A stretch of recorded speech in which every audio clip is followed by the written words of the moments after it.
Minu nimi on Jan-Peeter Kimber ja olen sündinud Stockholmis 1956.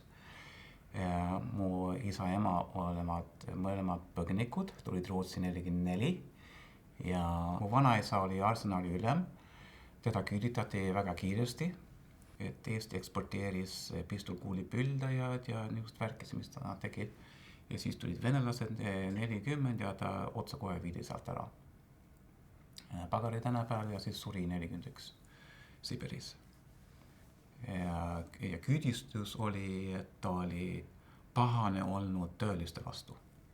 Isa tuli koolist koju 40. Ta käis Vestholmi gümnaasiumis viimast aastat ja ta tuli siis jookstes koolist välja. Ja isal oli natukene õnnelik, seepärast temal oli üks auto ja autojuht tõi ta koolist koju. Seepärast isa oli siis Arsenali ülem ja ta ootas igatahes oma isad seal. Ja siis autojuht viis minu isad ka Arsenali, siis on sõitid mõlemad koos koju. Ja üks päev, septembrikuus vist oli, siis ta nägid A23 on siis auto nimi, Eesti riigi auto ja autojuht seisis seal auto ees ja vehkis nii hirmsasti minu isa vastu. Ja isa saanud aru, mis sa vehid. Ja tuli iga lähes auto liialis ja ka autojuht tuli temale vastu ja ütles, poiss, kiirre ümber ja jookse nii ruttu kui saad. Ära siia enam tule.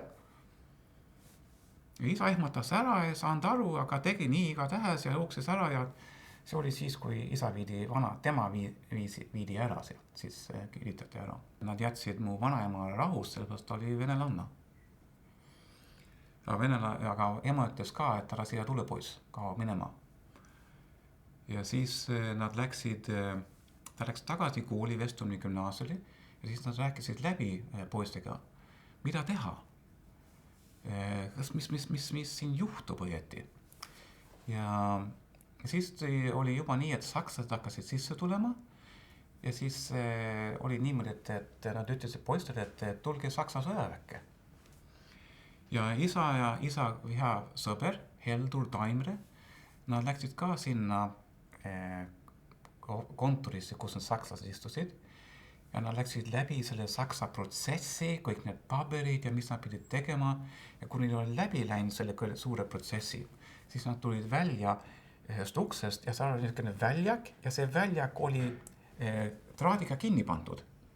Järsku nad olid nii-öelda vangis. Mis see tähendab? Meid pandi niisuguse oovi, aga oov oli kinni. Ja siis isa küsis Helduri käest, kas sinuga tehti sama asja nagu minuga? Nad mõõtsid meie kontisi. Jah, tegid minuga ka, mõõtsid meie kontisi. Ja siis nad hakkasid rääkima, mis imelik asi see on, et nad mõõdavad meie kontisi, meie luuga siin üks asja. Mis see tähendab? Keegi teadis, mis juhtus hiljem, aga siis nad küsid.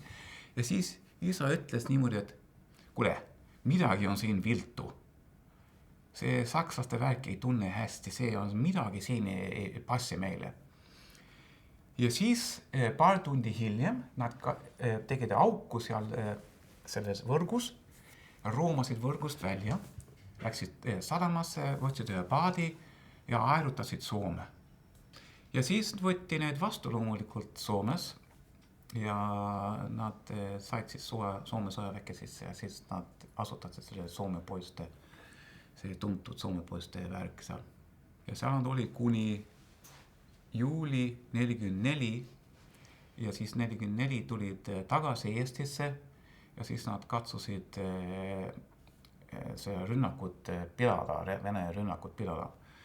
Ja üks kamp läks Tartu poole, üks kamp läks Sinimäe poole, aga see oli võimatu asi. Aga siis isa jutustas, et ta nägi niisugused õudsed asjad, siis kui nad hakkasid tagenema, siis venelased ründasid oma tankidega ja lihtsalt ei üldse hoolitsenud inimestele. Nad võtsid tankid ja sõitsid üle kõik varustasid ja kõik inimesed ja lapsed ja naised.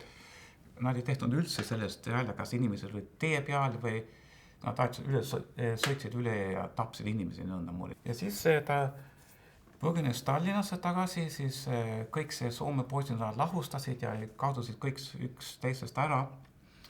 Ja siis tal oli siis Soome mundri peal ja Soome mundriga siis ei saanud seal olla, juba siis sakslased olid Tallinnas. Ja siis sakslased ajasid teda taga, et tal oli siis Soome munder. Ja siis kuidagi moodi sai saksa mundri kätte ja mõtles, et ma pean kuidagi Haapsalusse minema, sest Haapsalust oli tal suvekodu. Isal ja nendel oli suvekodu maja seal. Sai saksa mundri kätte ja läks sakslasega siis Haapsalusse. Saksa rongiga. Sakslased tagunesid rongiga, saksa sõdurid ja ohvitserid ja tema oli nendega ka seal. Aga ta ei istunud nendega kampas, ta seisis natukene eemal. Sest ta teadis, ta ei oli sakslane sõduris, keegi märkab seda. Ja enne Haapsalut üks saksa ohvitser sai ta kätte, kuidas sina oled? Ja siis ta võttis pistolit üles, see sakslane ja pidi teda maha laskma seal rongis. Seepärast ta nägi, et tal oli Soome mundri all. Hüppas rongist üle, läks rongi käigast alla ja siis kadus ära klaalisena saksa poolt sellest tapmisest ära. Ja siis ta teadis, kus ta jooksab, ta jooksis otse kohe sinna maja, kus meil oli nende suvekodu oli seal. Ja siis ta tundis inimesi seal ja siis ta ütles, et nüüd peame kuidagi moodi Rootsi saama. Ja siis rääkis kalluritega ja meestega seal, et kuidas me saame ühte paati kätte ja see lihtne ei olnud, seal oli palju neid, kes tahtsid üle minna ja kõik nad sakslased olid seal, nad lasid kõik need maha, kui nad seda teevad, et pea kuidagi moodi sai ilusalt siis tegema. Ja viimaks sai ta purilaeva kätte ja nad olid siis 20-30 inimest ja siis üks huvitav lugu oli selle kohta, et selle suvemaja kõrval oli üks naaber ja selle tüdruku nimi oli Ilon Viikland. Ja isa ütles, et kuule, Ilon võib tulla kaasa. Isa võttis lapsest käe kinni ja võttis Iloni kaasa. Ja siis said laeve peale kohta ja ma ei tea, kas Iloni ema oli ka kaasas, ma ei tea, aga loomulikult ma usun, et ema oli ka kaasas, aga sealt isad ei olnud, seda ma mäletan. Et siis isa võttis Ilonit kaasa. Ja siis nad läksid üle paadiga, see oli täislaaditud inimestega loomulikult, aga seal oli nii palju inimesi, kes tahtsid üle minna. Et seal oli 2 väikest paati ja nad ütlesid, et seal oli 5-6 inimest ühe paadist ja 3 ühed väikses paadist. Ja nüüd ütles, võtta meid kaasa ka.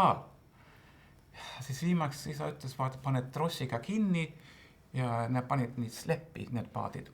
Ja siis hakkasid üle minema ja siis läks turmiseks. Ja mis juhtus seal siis oli, et need paadid, mis olid sleppis kaasas, vesi tulid sinna sisse. Ja see mees viimases paadist hakkas kuulipilduga laskma. Et kuule, me vaime põhja. Me tahame kaasa saada, aga see suur paat, see hakkas ka põhja minema. Et see tiris nii ilmsasti, et sai vett täis need paadid, kes olid sleppis ja 15 inimest, kui palju olid nad ja läks liiga raskeks ja paat jäi seisma. Ja hakkas, see suur paat hakkas, olukord ei olnud hea.